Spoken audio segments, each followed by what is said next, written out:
Coming up this week on Meeting Minds, I have a guest all the way from the big city of NYC, from NYU. You're not going to want to miss this guest on Meeting Minds. This is Meeting Minds with Charles Ide. Join Charles and his co-host Paige as they chat with leaders in today's events world on how you can take your events to the next level. Broadcasting from the IdeCom studios in Minneapolis, Minnesota, this is Meeting Minds with Charles Ide.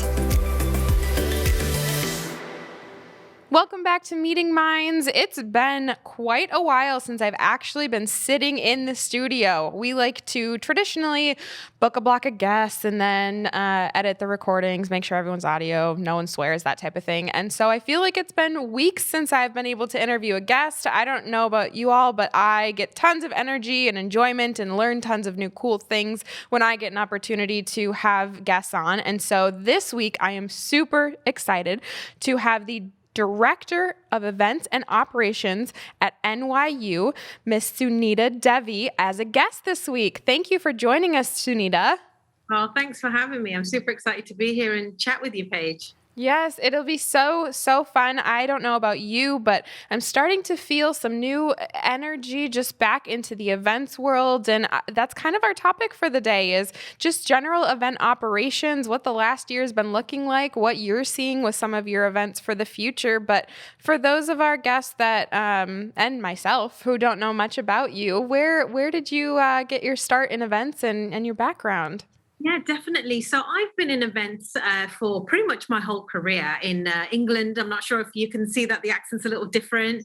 I moved to New York about 15 years ago, and I started in PR and events, actually, and in the beauty industry. And I was in that world for quite some time before I moved over into the higher ed world.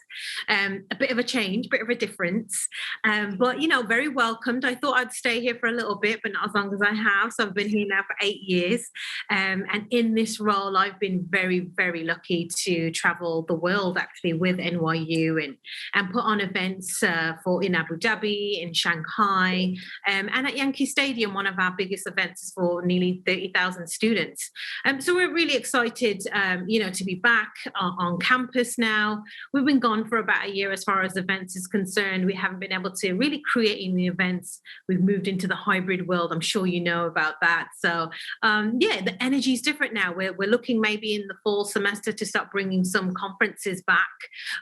Definitely not some social events. We didn't expect all of that, but I'm excited. I think the energy is here. I think everyone's ready to just get over this and get going again. Yeah, definitely. So for someone like myself who wasn't entirely sure how the large scale conferences and events that sometimes come up on this podcast relates to academia and the world of colleges, what variations do you work on, and how do you see those fundamentals of operations playing into the different events that you're planning? Yeah, we do many events, from student-related events, student programming, all the way to public health, all the way to politics, which is really big, as you know, in New York and on our campus, on any campus, I would say, actually. And I think, we've had events that are all-day conferences, building-wide conferences that, are related to numerous topics, based in operations, based in dance and singing. We have Tisch School of the Arts here, which is pretty famous. And so we have a lot of individuals coming on campus. How that is going to change, we're going to see a lot of focus on politics, especially with everything going on in the world, as you know. We're seeing a lot more of health-related conferences coming up or wanting to come up as well. And let's be honest, a lot of fundraisers. Budgets have been pretty low, and people are really looking at fundraising so that we can make sure that our businesses or our college campuses are staying afloat. Although we were excited to be back, we also know that the funding has taken a hit over the past year. I'm not saying in NYU in general, I'm just saying for all businesses and companies that we typically host here on campus. So I think it's going to be very interesting to see how people approach events when they come back, and how much having to generate revenue is going to mean to them now more than it was, let's say, a year ago. Yeah. You hit the nail on the head there for sure. But with everything that we're seeing and a lot of the events that we're working on too, is 2020 was hard. People didn't have hardly any events, especially like you said on the fundraising side of things. They couldn't not do events because that's where they got their dollars and their donors connection to their donors. But the value in potentially paying for a ticket and what that looks like, and then how you transition out of that, how you still maybe allow for some people to attend who couldn't usually afford to be there in person, and what that looks like for the future. Well, what's been interesting is seeing how people have been challenged. Everyone's very used to having folks on campus or in a venue, and they've done this for years. Some people, even for 25, 30 years, have been event planners and they've stayed in that role, and virtual and digital has been very scary for them. So been very interesting to see how they've evolved and how they've used the digital platforms to generate a new kind of audience that they never would have really got, if they had an in-person event.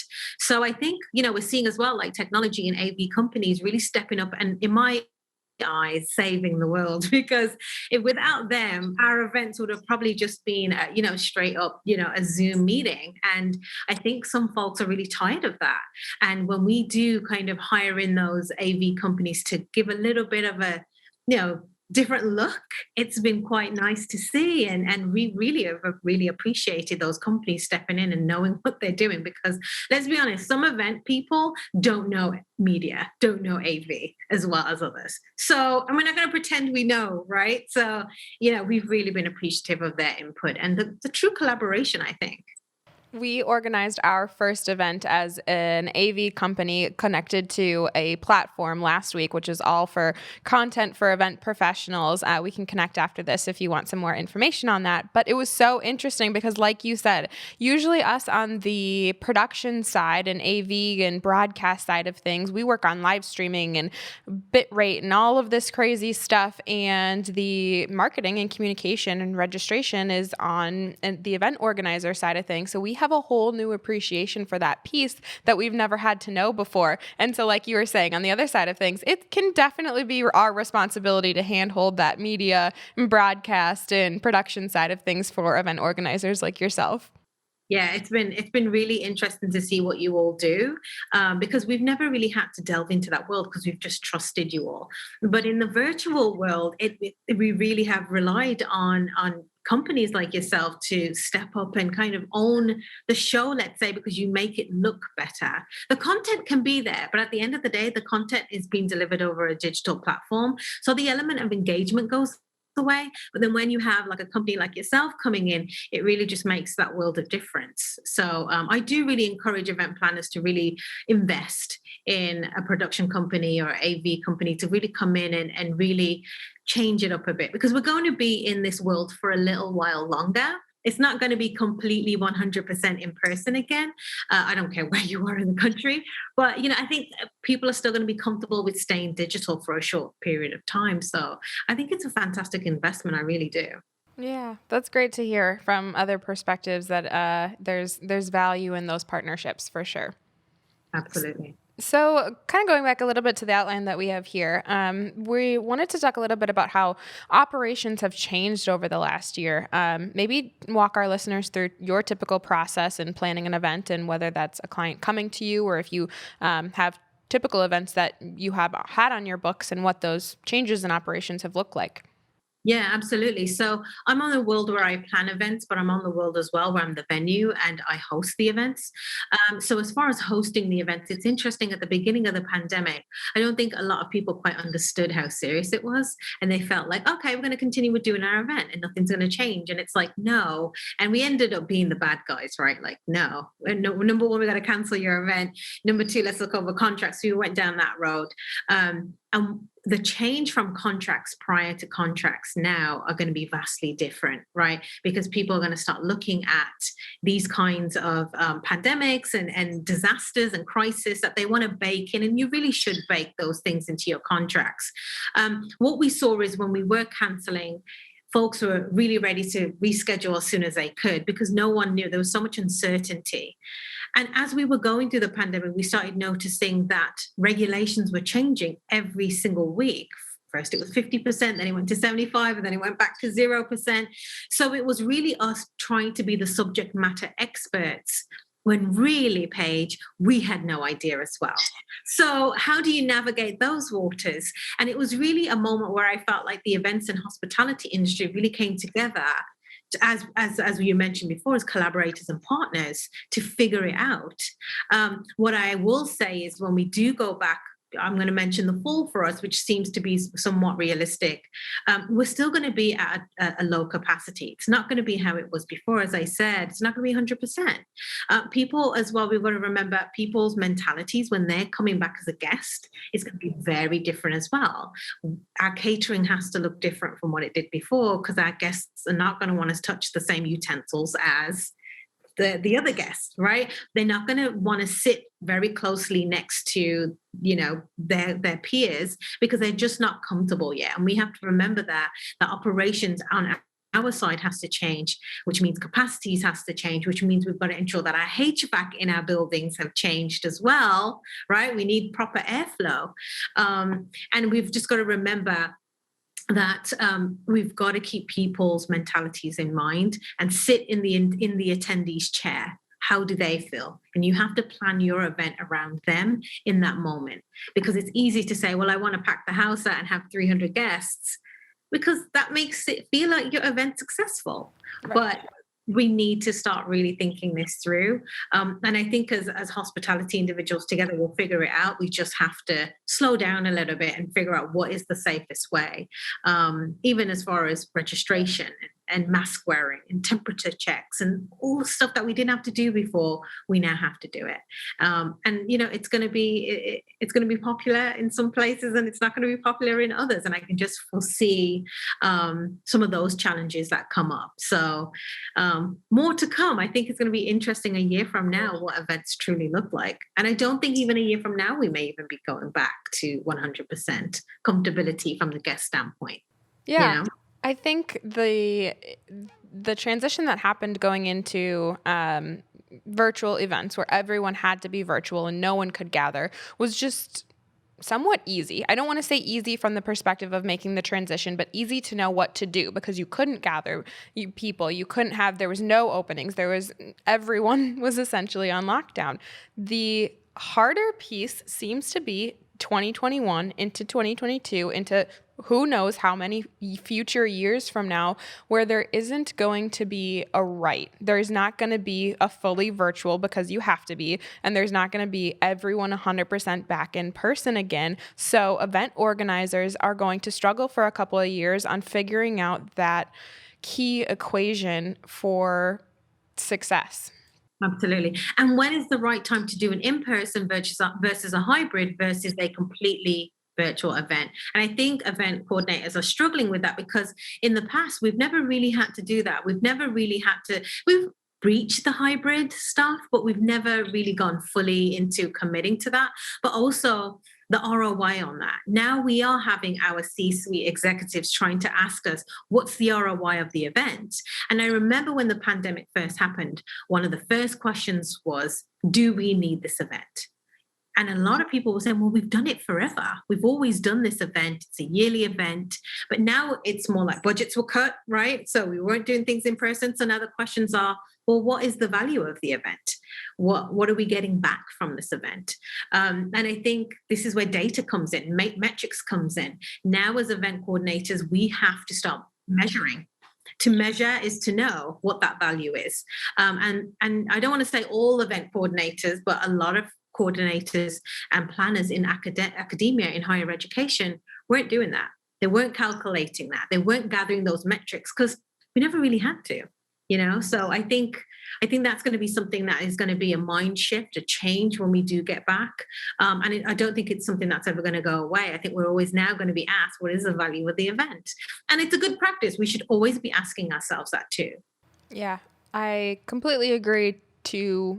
Asking those questions helps us get back to the root of why we do events in the first place. And if nothing else, 2020 and the entire experience of all of this has led us to being able to have hopefully a little bit of a reset, not only on the goals and best practices, but gathering data, the why of the event, and all the way down to who your partners are and who you collaborate with, and are those the right ones to help you achieve those goals for this event, for this year, for this piece, and not just because they're the ones you've always used. Absolutely. And Paige, that's a great point because, prior to the pandemic, we've probably used those same vendors, those same folks for ages. And let's not forget of the social injustices that's happening in the world today during the pandemic has really changed the way a lot of folks are thinking as far as diversity, inclusion, equity, and belonging. And we are now starting to look at our vendors and our procurement office to start diversifying our vendors, right? Women-owned businesses, Black-owned businesses. And I think that's really important because we do get into the same, the routine of, oh, I've used them before, I'm comfortable with them. But, have we gone out to an RFP and looked at what cheaper rates are out there now and diversifying our partnerships as well? So I think, that's interesting. And I think we're doing it right now. I think a lot of companies are doing it right now. I think that's going to also change the way our events come together when we are back on site, when we are back in a venue, because we've changed vendors, we've changed services. And now we're looking at the events lens differently as well. Yeah. One of the really unique things that has come out of some of those conversations we've been having is people asking us, why have we seen success throughout this entire experience? How have we continued to gain more relationships and partners? And a new kind of light bulb had recently gone off for us saying, well, through a lot of these diversity and inclusion conversations and who you're spending your time with and your money with and your partnerships with, we're a company that's over 50% female. All of our sales staff is female, and being in the AV and production world, that actually is really unique for us. And we've been able to kind of leverage that and say, well, not only is that great for our industry, but the conversations we're having and our approach and some of these things is unique because of that. Yeah. And it's really important as well. You said it's unique for the industry. I think it's also showcasing that, being a 50% run company by women, it's great for younger generations to see, because we need to change the landscape of hospitality and events. And let's be honest, predominantly it is, white males. And I'm on the board of directors for a company called SHFM, an organization, and that's a struggle that they've had, is how can we diversify hospitality around the United States? And it's been hard. You think it's easy, but they found it to be really hard. And I think it's because a lot of folks do shy away from a industry that is predominantly male oriented and a white male oriented too. So seeing something like that and you saying that is actually quite awesome to hear. So I wish we had more of that, more women led kind of companies. And I think we'll get there. I think it's going to take some time, and I'm glad to be part of a generation and a journey that's probably going to see it sometime in my lifetime. So I'm being optimistic. I agree. Yeah. I'm glad we were able to hit on that and talk about it.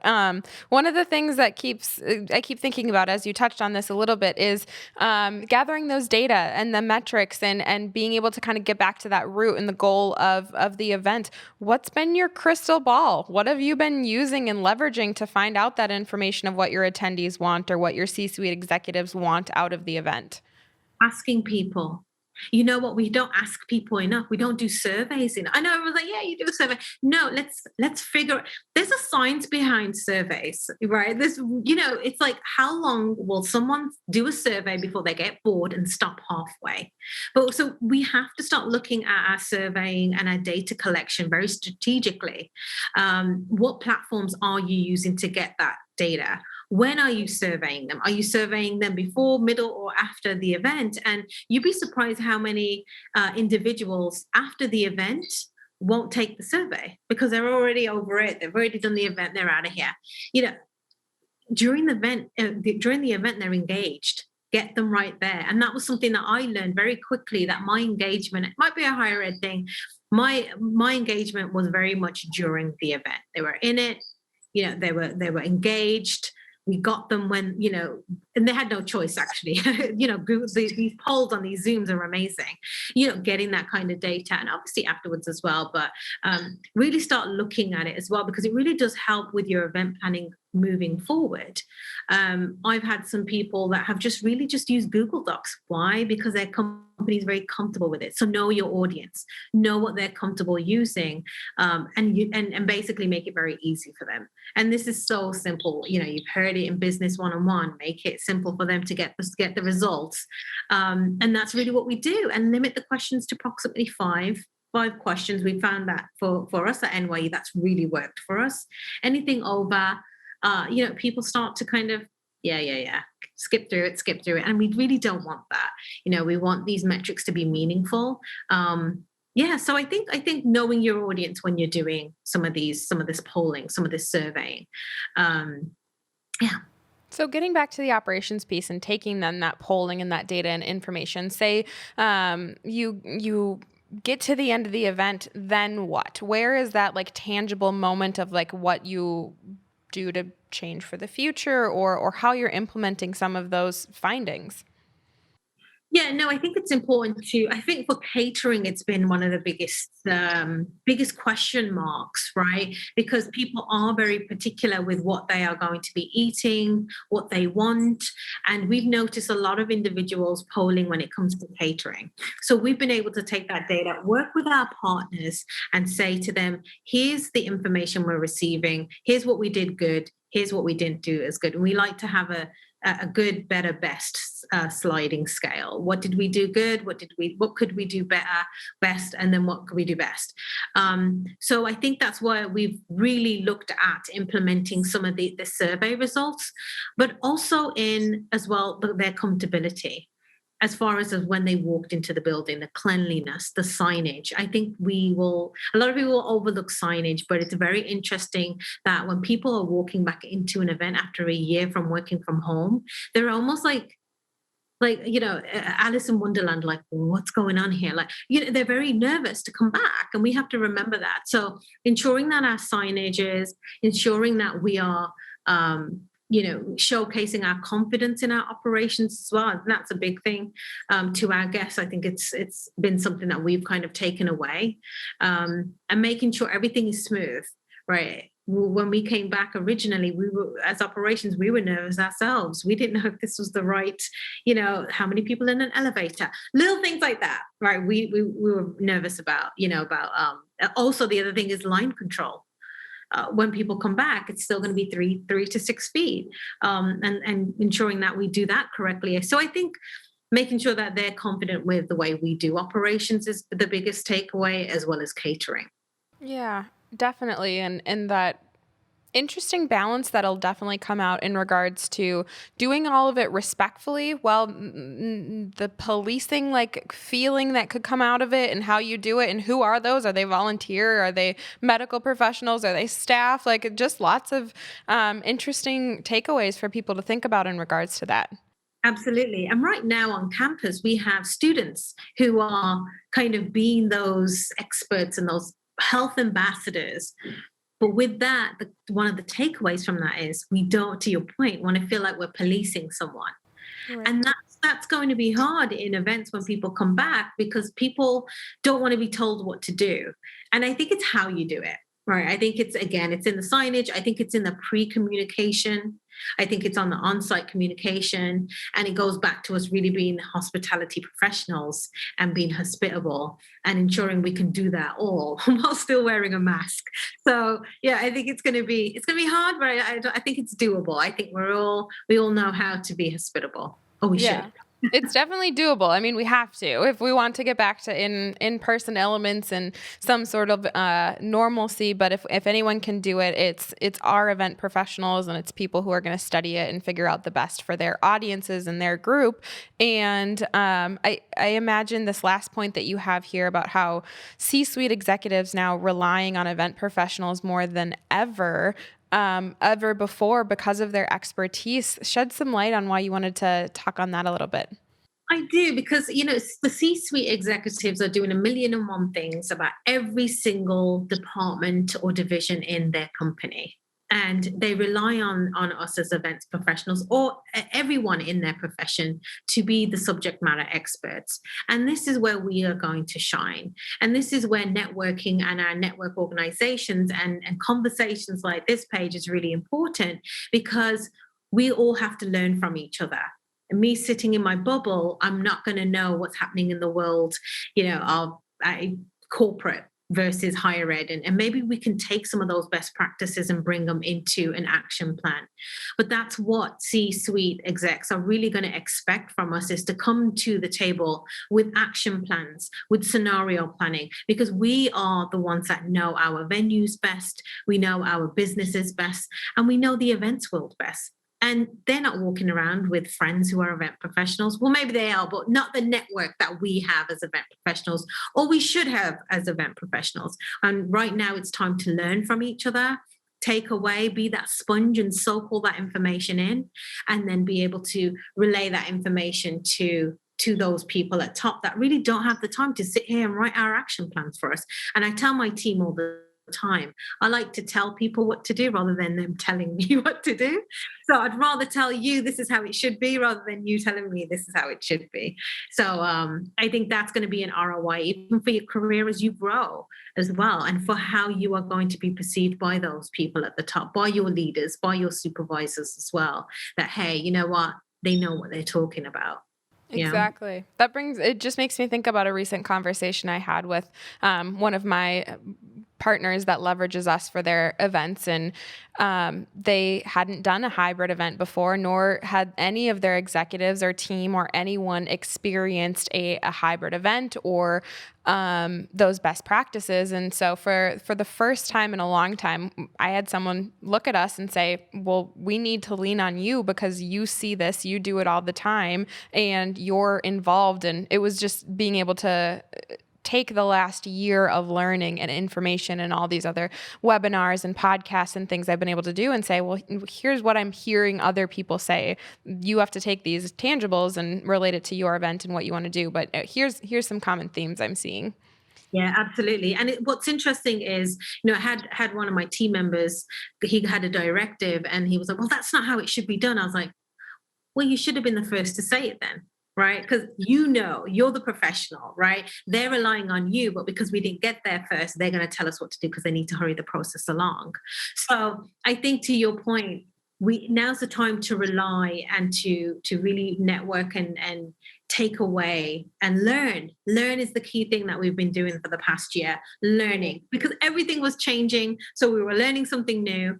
And I think it's interesting, to your point, is really learning from you all as a production team, media and AV, and taking away and applying that. And vice versa as well from different industries. And I think it's fun. I think it's always fun to learn. I mean, I work in higher education, of course, I would say that. So. Oh, my goodness. So much great information and knowledge, Sunita. Thank you so much for this amazing conversation and just sharing what you're seeing in the big city within a huge organization that's trying to bring events back safely, do something that's right for your attendees, your clients, your organizations. If you have any last thoughts for our audience that you want to share about maybe something you're hopeful for the future, or tips, tricks, best practices, what do you got to offer? Absolutely. I think right now is the time to be kind. I've always said this, but I'll say it more so now than ever. Remember, when we're coming back, we work with so many vendors, so many people, so many external folks, so many guests. And half of those people, if not more, have probably lost someone during this past year. So when they're walking through your doors to your event, make it as hospitable as possible. Be kind. You don't know what they've gone through. They don't know what you've gone through. So I think right now in this world, we just need a little bit of kindness and partnership and collaboration. And I think we'll be able to move along events and our industry and get it back to being healthy once again in the future. And I appreciate you all allowing me to come into your world and talk to your folks, because we need stuff like this. And continue doing what you do, and you guys do a great job. So thank you. Well, it's our pleasure by all means. We couldn't do it without amazing guests like yourself with wealth of knowledge, willing to share and just pass it on from the goodness of your heart.